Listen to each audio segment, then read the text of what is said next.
Hi hello friends, welcome to back our channel. నేను ఈరోజు వీడియోలో కొన్ని కిచెన్ టిప్స్ షేర్ చేస్తున్నానండి. ఈ వీడియోని స్కిప్ చేయకుండా లాస్ట్ వరకు చూడండి. టిప్ నెంబర్ 1 అండి, ఉల్లిగడ్డను కట్ చేయాలి అంటే కళ్ళలో నీళ్లు వస్తుంటాయి కదండి, మంట కూడా అవుతుంది కదా.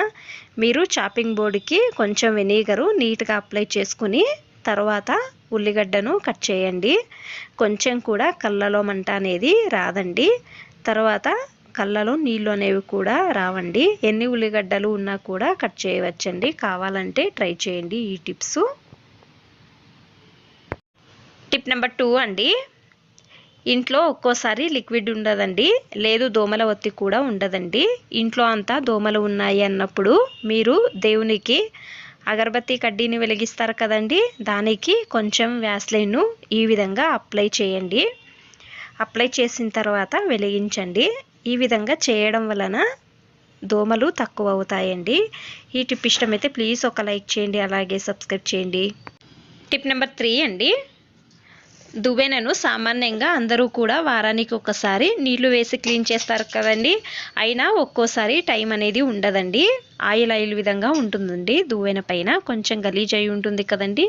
క్లీన్ చేయాలి అనుకున్నప్పుడు నీళ్ళలో కాకుండా తక్షణం క్లీన్ చేయాలి అన్నప్పుడు మీరు కొంచెం జొన్న పిండి తీసుకొని దువ్వెన పైన చల్లండి. తర్వాత ఒకటి పాతది బ్రష్ తీసుకొని నీట్గా 2 వైపులా రుద్దితే చాలండి.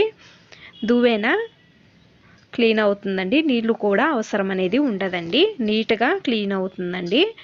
మీకు ఎప్పుడు టైం ఉండదో అప్పుడు ఈ విధంగా ట్రై చేయండి. చూడండి, నేను అంతా క్లీన్ చేసుకున్నానండి. చూడండి ఎంత నీట్గా క్లీన్ అయ్యిందో కదండి. ఈ టిప్ ఇష్టమైతే ప్లీజ్ ఒక లైక్ చేయండి, అలాగే సబ్స్క్రైబ్ చేయండి. టిప్ నెంబర్ 4 అండి, నేను ఇక్కడ ఒకటి పెన్ తీసుకున్నానండి. దానికి క్యాప్ ఉంటుంది కదండి, అది తీసేయండి. రీఫిల్ ముందు భాగంలో షార్ప్గా ఉంటుంది కదండి, దీనికి దారము టైట్గా వేయండి. తర్వాత క్యాప్ అనేది వేయండి. మనము శారీ పెట్టికోట్ కానీ లేదా డ్రెస్ ప్యాంట్ కానీ ఈ విధంగా దారం వేసుకోవాల్సి వస్తుంది కదా. సేఫ్టీ పిన్ అనేది ఒక్కోసారి దొరకదండి. సేఫ్టీ పిన్తో వేసుకోవాలన్నా ఎక్కువ లేట్ అవుతుంది కదండి. పెన్ అయితే మీరు సెకండ్లో పెన్తో తొందరగా వేయవచ్చండి. కావాలంటే ట్రై చేయండి. చూడండి, నేను వీడియోలో చూపిస్తున్నాను కదండి, ఈ విధంగా అండి. ఈ వీడియో ఇష్టమైతే ప్లీజ్ ఒక లైక్ చేయండి, అలాగే సబ్స్క్రైబ్ చేయండి. టిప్ నెంబర్ 5 అండి, మనమందరూ ఏం చేస్తామండి, వెల్లుల్లిని ఒలిచిన తర్వాత వెల్లుల్లి పొట్టును చెత్తబుట్టలోకి పడేస్తాం కదండి. ఈ వీడియో చూస్తే మీరు ఖచ్చితంగా పడేయరండి. చూడండి, నేను వెల్లుల్లిని ఒలిచిన తర్వాత వెల్లుల్లి పొట్టును అలాగే ఉన్నాయి కదండి, ఒక కవర్ తీసుకొని దాని లోపలకు వేసుకుంటున్నానండి. చూడండి, ఈ విధంగా అండి. అన్నీ వేసుకున్న తర్వాత దీనిలో కొన్ని లవంగాలు వేసుకోవాలండి. ఒక 2 కర్పూరము తీసుకొని గంటు వేయండి. సేమ్ నేను వీడియోలో చూపించే విధంగా అండి, సేమ్ అలాగే గంటు వేసుకోండి. ఎక్కడైనా కిచెన్లో కానీ మీకు ఎక్కడెక్కడ బల్లులు బొద్దింకలు వస్తాయో అక్కడ హ్యాంగ్ చేస్తే చాలండి. బల్లులు బొద్దింకలు రావండి. నేను బాత్రూంలో హ్యాంగ్ చేశానండి. బాత్రూంలో బల్లులు బొద్దింకలు తిరుగుతాయి కదండి, ఈ స్మెల్కి రావండి. రాత్రి టైంలో పాత్రలు కడిగిన తర్వాత సింక్ దగ్గర కూడా ఆ హోల్ ఉంటుంది కదండి, అక్కడ ఇది పెట్టినా కూడా బొద్దింకలు రావండి. ట్రై చేయండి కావాలంటే. టిప్ నెంబర్ 6 అండి, ఇక పిల్లలకు స్కూల్ స్టార్ట్ అయింది కదా, పిల్లలు పెన్తో యూనిఫామ్ దగ్గర అంతా మార్క్ చేసుకొని వస్తారండి.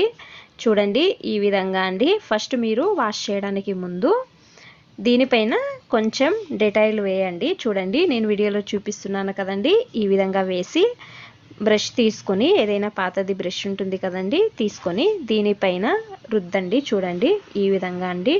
నీట్గా క్లీన్ అవుతుందండి. చూడండి, నేను వీడియోలో చూపిస్తున్నాను కదండి, చూడండి ఎంత నీట్గా క్లీన్ అవుతుందో కదండి. ఇప్పుడు దీన్ని నేను వాటర్లో వాష్ చేసుకుని చూపిస్తానండి. చూడండి, ఇప్పుడు చూపిస్తున్నాను కదండి. చూడండి ఎంత నీట్గా క్లీన్ అయిందో కదండి. చూడండి, మీరు కూడా ఇదే విధంగా ట్రై చేయండి. పెన్ మార్క్ ఉంటే ఇంకుదు. ఈ టిప్ ఇష్టమైతే ప్లీజ్ ఒక లైక్ చేయండి. ఇంకా ఎక్కువ మంది నా ఛానల్ని సబ్స్క్రైబ్ చేసుకోకుండా చూస్తున్నారండి, ప్లీజ్ సబ్స్క్రైబ్ చేసుకోండి. Thanks for watching. ధన్యవాదాలు.